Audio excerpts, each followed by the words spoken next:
The Moon, Part 3, How it Influences Earth and its 3D Matrix. Hello again, thank you for joining me here once more. I hope you are very well. I am Mari Swaruu. This is the third part of my series of videos about the Moon. To be able to understand this third part, one suggest you watch parts 1 and 2 first, as this video is a direct continuation of them. I will place links to those videos in sequential order on the top right part of your screen now. This information I'm sharing with you today comes directly from the archives of the United Federation of Planets, or Galactic Federation, the same thing. It is accepted and it is readily available for everyone outside Earth and its 3D matrix. From inside Earth, this information can be seen as science fiction, as it conflicts drastically with what humans are told about the Moon. From the point of view of an average person inside the Earth's matrix, the most plausible explanation for the existence of the Moon is that it is a natural satellite that has a dusty grey surface full of craters, especially on the far side, and it is the most plausible explanation because the context, background, and knowledge an average person has been programmed with dictates it is so, and every other possibility is simply fiction. But from the point of view of someone in space outside the Earth's 3D matrix, what is plausible and why the simplest explanation is that the Moon is an old battle-damaged biosphere spherical ship that was artificially placed there to help stabilize Earth's orbit around the Sun, because that is the context and information the average person in space grew up with. This is another example of how realms are separated, and the people who live in one cannot easily be in contact with people in the other, as it many times causes severe perception conflicts. After the destruction of planet Tiamat, all the planets in this solar system were in complete chaos, because their gravitational dynamics and equilibrium were drastically altered, modifying their orbits around the Sun. The Galactic Federation couldn't do much about this problem as it was so large and the planets were allowed to reach their equilibrium mostly on their own.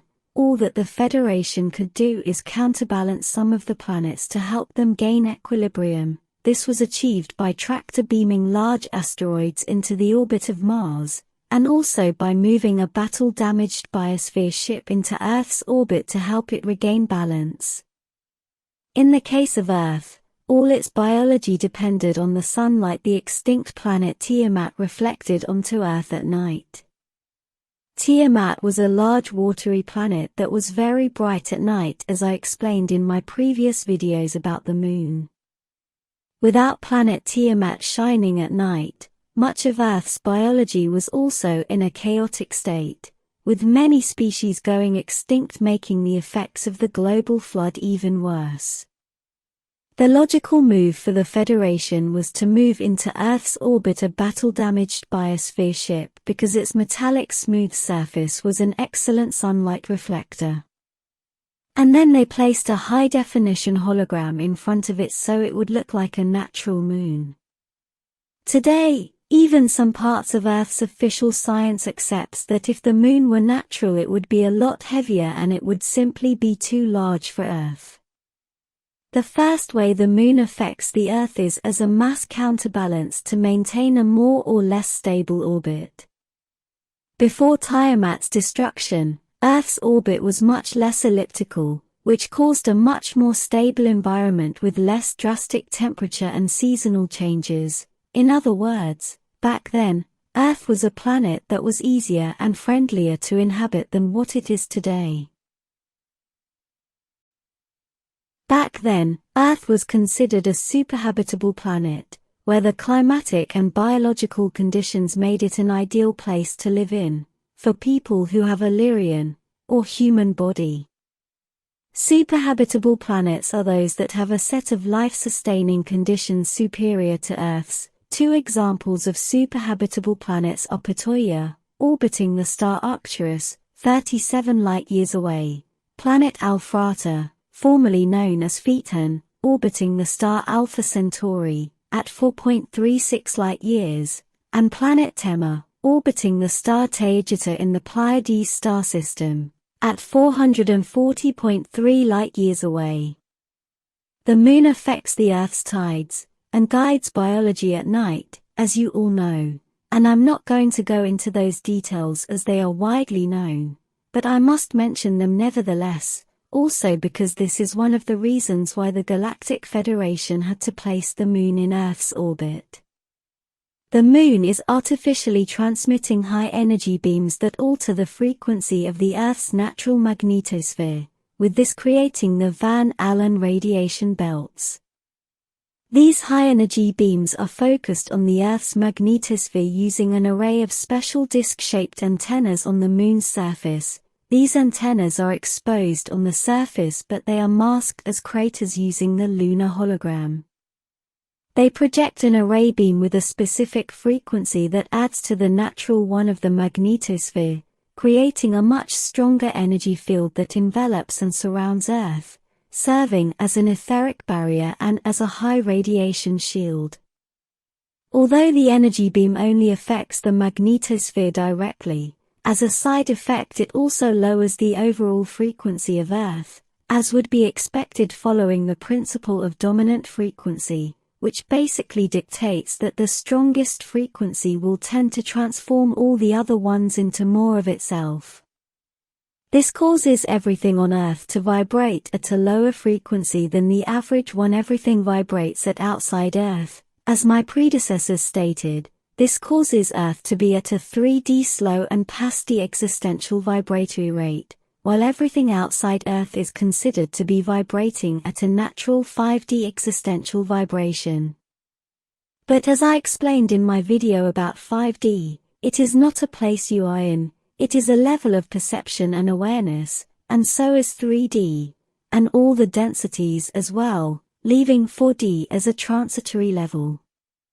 In my opinion, this density with numbers description is only causing a lot of confusion. For me, living in 5D is a state of mind which comes from having a much evolved soul and consciousness, and from where you manifest your positive reality. But what is true is that the Moon does transmit a range of artificial frequencies that transform and modify the magnetosphere, and also lowers Earth's vibratory state and everything inside it as well. This system is being fed by 12 reactors, of which 8 are pressurized heavy water reactors, and 4 of them are fast neutron reactors, and it is these 4 which are still working, the other 8 are no longer functional. I find the fact that these reactors are very human, or very similar to the ones used on Earth and with human technology, very interesting, if not suspicious, but at this time I can't find any data on the reason why these are being used, and not the more advanced and reliable zero-point reactors nearly everyone uses outside Earth. When I find more data about this, I will share it with all of you. All this means that being on Earth does not dictate how advanced you are or become mentally, spiritually, and consciously, because it merely propitiates a set of experiences that are compatible with a low, or primitive mentality, and it will depend on the mentality and consciousness each person, or creature has while having an experience there on Earth. The set of low frequencies Earth is immersed in, makes it possible for different consciousness or souls, who are at very different levels, to coexist in the same realm. The slow and pasty existential frequency of Earth unites creatures, making it possible for them to share the same realm that in other more natural circumstances would be naturally separated, much like the lower astral is with the material, or world of the living, mixed and affecting each other, yes, but not directly in the consciousness awareness of the average person. With this artificial frequency modulating system being transmitted from the Moon, advanced souls can have a life experience that is hard and challenging, and which would not be compatible or in accordance with the natural existential frequency of their highly evolved souls. For this to work, a super-resistant biological body had to be used, to homologize most souls into more or less equal life conditions. The human Lyrian body was the best choice as it is not only very resistant, but it is also widely known by everyone in this space quadrant. This way, souls coming from countless different stellar species could be united into living a common incarnation experience on Earth as humans. Souls don't have a species, they don't belong to any star race. Souls are just that, souls, holographic fragments of the original source, and source itself, but they do develop attachments and a taste for belonging to one or another species and gender, after countless incarnations and reincarnations in many of them. At least after the destruction of planet Tiamat, and the artificial placement of the moon and its frequency-lowering effects, Earth has been a school for souls, so they can have a short and intense incarnation full of challenges and hardship in which so much can be learned in a short time, that they advance a lot more than having several incarnations in kinder and more comfortable worlds. With this, a soul can learn how to control emotions and challenges, as well as to learn how to do a lot with few resources, all this meaning that a soul on Earth learns fast how manifestation works, and how to control and manage it. Souls on Earth learn how to manifest their positive and nourishing reality, despite being in the same existential realm in which other souls are in a lower, or lesser evolved stage of learning their manifestation and energy management skills. Souls enter life on Earth in several ways, mostly directly incarnating from the space between lives, but all the data I have indicates that they all enter Earth willingly, never because someone or something forced them into doing so. Then here I must mention the meaning of suffering in relation to the fact that souls knew what they would face while living on Earth, but I will leave this for another video as it is a very large and extensive subject. Another interesting piece of data is that it is said that a soul in a low vibratory state cannot pass through the Van Allen ether shields, and a highly advanced soul that vibrates a lot higher can, and with this, souls can escape the matrix on Earth. This is interesting, yet I cannot fully agree, because as far as I know, all souls enter and exit Earth in the afterlife as they please and as their frequency dictates. They go to wherever vibrates like them, and this means that their ideas, frequency, and attachments would be the ones that cause them to want to go back and reincarnate on Earth once more, and not a barrier like the one in a jail. As you can see, Earth's matrix is kept in a low-frequency vibration artificially and with full intention. You can see this as either being imposed on you in a tyrannical manner, or you can see it as a challenge and as a learning experience for your soul, because you can create your own heaven on earth positive reality while living there.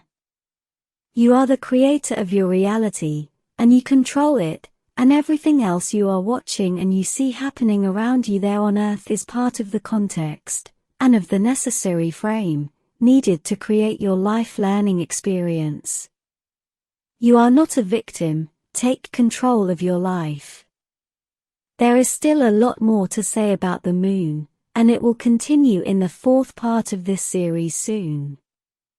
Thank you for watching my video, and for liking and subscribing for more. I appreciate it a lot. Thank you. And I hope to see you here next time. Be very well and take good care of yourselves. With much love. Your friend, Mari Swaruu.